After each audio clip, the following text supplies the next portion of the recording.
So today we have chapter 6, and chapter 6 is defined as interactions of the cell. And for the most part, it's discussing how we get stuff in and out of the cell. So we have all of our transport mechanisms that we'll be reviewing today.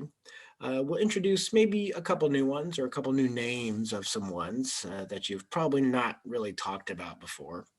But again, these are going to be mechanisms that we are going to be revisiting ad nauseum throughout the entire semester. This is the basis for how cells communicate with one another, how the brain communicates with the gonads, how the brain communicates with the hypothalamus, which will affect the gonads. And I'm just using that term because they're far away from the brain. So this is going to be how cells are going to be doing everything that they're going to be allowed to do from here on out. We are going to be interacting with not only adjacent cells, but we are going to be interacting with the outside of the cell. There's going to be a number of things that we need to bring inside of the cell that are just outside in the extracellular environment. And the extracellular environment is easy. It's just everything outside the cells. That's it. There'll be some terms that we specifically use, like blood plasma. You've heard that before. Interstitial fluid or interstitium. It's just the fluid in the tissue that surrounds the individual cell. So this is where the cells get all the stuff to bring in, to give them nutrients, ATP, building blocks to make ATP, building blocks to create things inside of themselves. And obviously, as I mentioned earlier, how cells communicate with one another.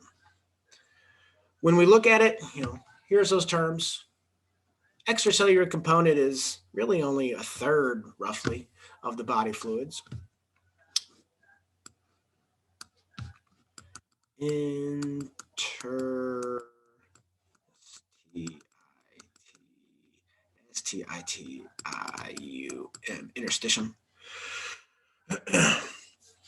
And again, here's a beautiful little picture here.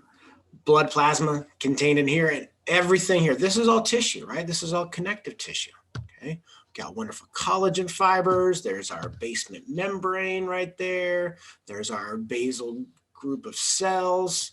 Looks cuboidal in nature, so simple cuboidal epithelium, right?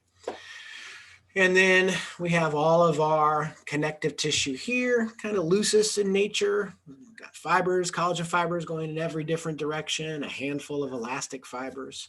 So this is probably, some loose connective tissue or some dense irregular connective tissue. It's not really defined, but again, it's just the space that's outside. Okay, space that's outside. Here's a cell, space that's outside the cell. What do we have right here? We have simple squamous epithelium right here, right? We have the space outside of it. We have the interstitium. We have the space outside of it. This is within the tube. This is just going to be called blood plasma. And we pull everything across. All of our nutrients, right? All of our oxygen, all of our building blocks for stuff that's needed by not only these cells here, but these cells here, or fibroblast, by these cells here, found inside that blood plasma. And we'll have mechanisms that will bring it across one side and transport it across the other side. Mechanisms to bring it across one side and take it across another side. And we'll be talking about all those and introducing those terms and words. A basic kind of just quick primer here on what is all that stuff. Again, protein fibers, right? Connective tissue, what are the three things? The three things that all connective tissues have: cells, protein fibers, and ground substance. Cells vary from one connective tissue to the other. Chondrocytes and cartilage, osteocytes and bone. Okay. Fibroblasts all abound, making those collagen fibers. The amount of those collagen fibers or elastic fibers, are they all going in the same direction? Or are they going in different directions? If there's a lot of collagen fibers, if there's a lot of protein fibers in general, then we have very little ground substance. If there's fewer collagen fibers, fewer protein fibers, we tend to have a lot more ground substance.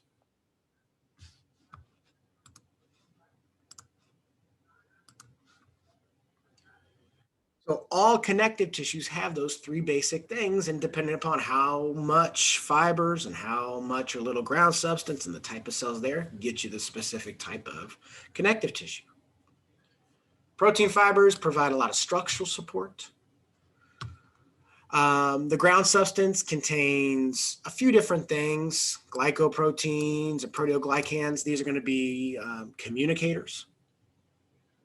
These are going to be basically the glue that holds everything together. When I mean everything, I mean the connective tissue.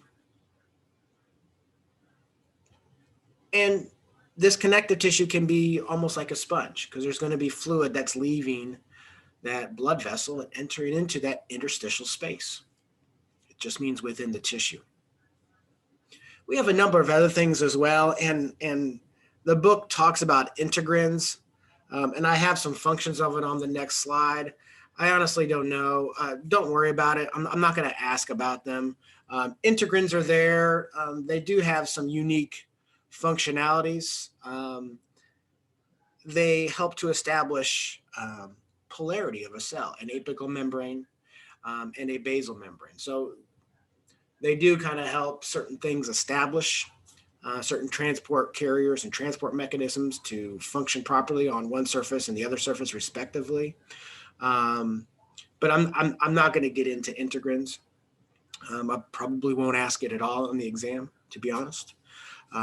Understanding these transport mechanisms is way, way, way more important in terms of the scope of this class. So I don't really dive. I may have maybe one or two questions based on this slide. I'm functioning under the idea that you had this in anatomy, and I don't want to spend a whole hell of a lot of time getting into anatomy when we have so many physiological functions to kind of get into. When it comes to the plasma membrane, right, it is the barrier. Right? It is semi-permeable or selectively permeable. What does that mean? Not everything comes across. Remember, it's a phospholipid bilayer, right? We have polar heads, nonpolar tails, hydrophilic heads, hydrophobic tails. Stuff that's lipid soluble can easily get across this sucker.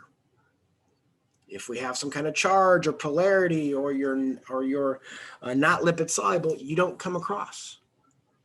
But we have a number of mechanisms to still get those things across. Obviously, we need to get proteins in. Some of them have a lot of charge to them, or they're really big. And in general here, proteins, large things, okay? Glucose is a large molecule. And we'll have special transporters to bring that across. Nucleic acids, we don't really think of that one too awful much, but we think of the macronutrients.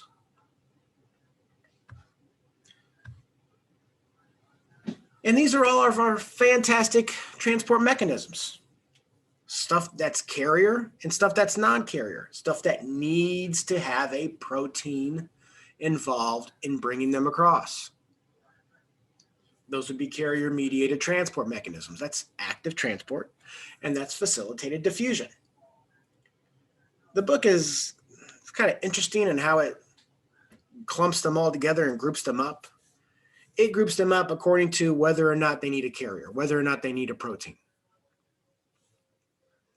Simple diffusion, you can kind of see they break down simple diffusion into lipid-soluble substances. Simple diffusion of ions involving channels. So this one I'll just put in parentheses here, no channels involved. Again, they're lipid soluble. They can easily come across. Okay. Sometimes we need channels.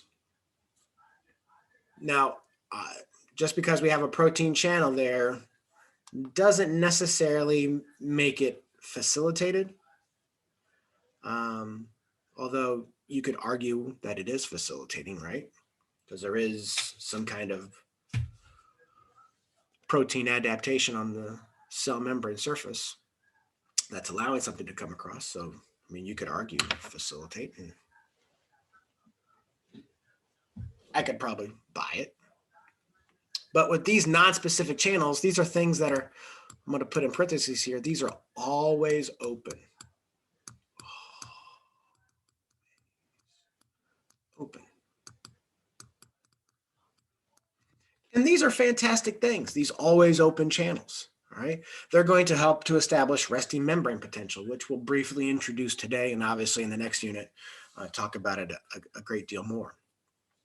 We also have a special form of diffusion, and we know it as osmosis, and that's a special diffusion of water.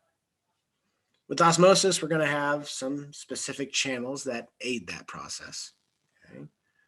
And we'll mention those here in a second. Stuff that needs help. When you facilitate something, you help it along.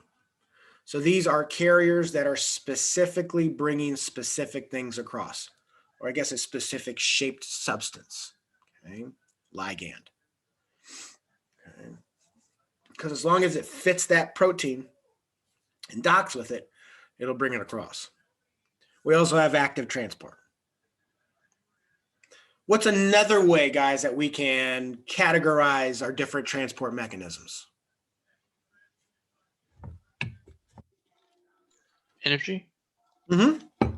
Whether or not we use energy. All of these except for one are passive transport mechanisms, right? So we can think of it in terms of energy. Diffusion, osmosis, facilitated diffusion, all of them are passive transport mechanisms.